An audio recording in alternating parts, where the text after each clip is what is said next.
China's big gamble in Pakistan, a 10-year scorecard for CPEC. It's a topic that has been on everyone's minds lately, sparking debates and discussions across the globe.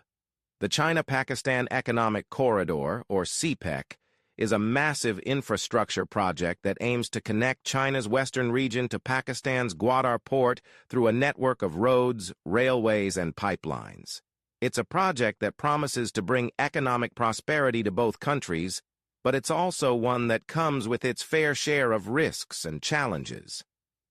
A flagship for China's much-vaunted Belt and Road Initiative, the $62 billion China-Pakistan Economic Corridor, CPEC, has been underway for a decade. Signed by Pakistan's then Prime Minister Nawaz Sharif following a July 2013 meeting in Beijing with China's President Xi Jinping, the two leaders pledged the now all-too-familiar homilies about the opportunities involved to steadily move forward and promote integrated interests to achieve common development. CPEC is indeed ambitious. Realistic? Perhaps the experience over the decades since might be better characterized as one of resistance than progress. The project is a broad branding for dozens of interconnected efforts, with the construction of highways, railways, and energy pipelines from Punjab in western China to the Gwadar port in Pakistan's Baluchistan province. The aim is to open an energy corridor between Central Asia and the Gulf. The hype about CPEC was given a boost by Xi's visit to Pakistan in 2015, while Sharif billed it as a game-changer.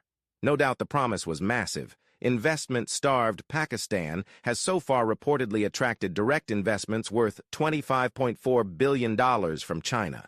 Electric power projects under CPEC also fed an estimated 6,000 megawatts into the grid for the energy-deficient nation, expanding the transmission network by nearly 1,000 kilometers, and witnessed the construction of some 500 kilometers of highways, a huge expansion for the populous but underdeveloped South Asian nation. But does that match the hype? Pakistan continues to be mired in chronic economic distress. Even after CPEC investments, there are no signs of an economic turnaround, but rather fears of a default on foreign debt obligations.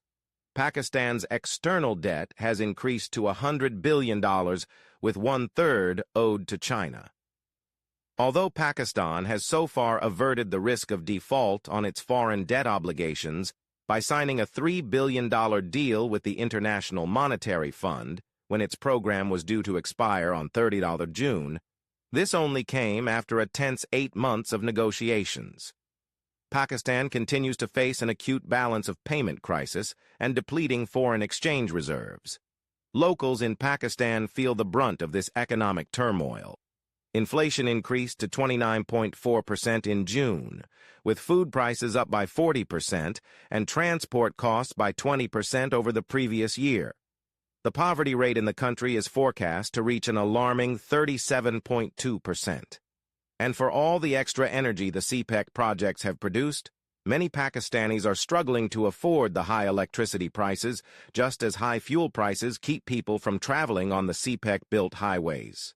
This is all because a debt-ridden country with a fragile economy is unable to pay long-term development dividends to the masses.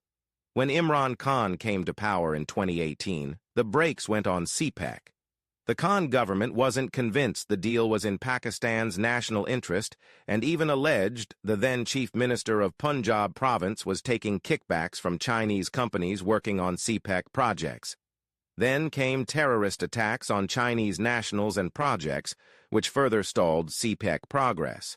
Strategically located, Gwadar Port in Balochistan province is a crucial link, yet a security challenge for Chinese nationals. A long-standing local insurgency has morphed to target China's interests with a string of attacks. In 2018, Baloch rebels claimed an assault on the Chinese consulate in Karachi. A year later, an attack on Chinese tourists at the Pearl Continental Hotel in Gwadar, and in April last year, a suicide bomber targeted the Confucius Institute at the Karachi University. Last year, a Baloch insurgent group in a video message on social media warned China, The Baloch Liberation Army guarantees you that CPEC will fail miserably on Baloch land. You still have time to quit Balochistan, or you will witness a retaliation from Baloch's sons and daughters that you will never forget. It's not exactly the win-win China or Pakistan might have hoped for, or rivals feared.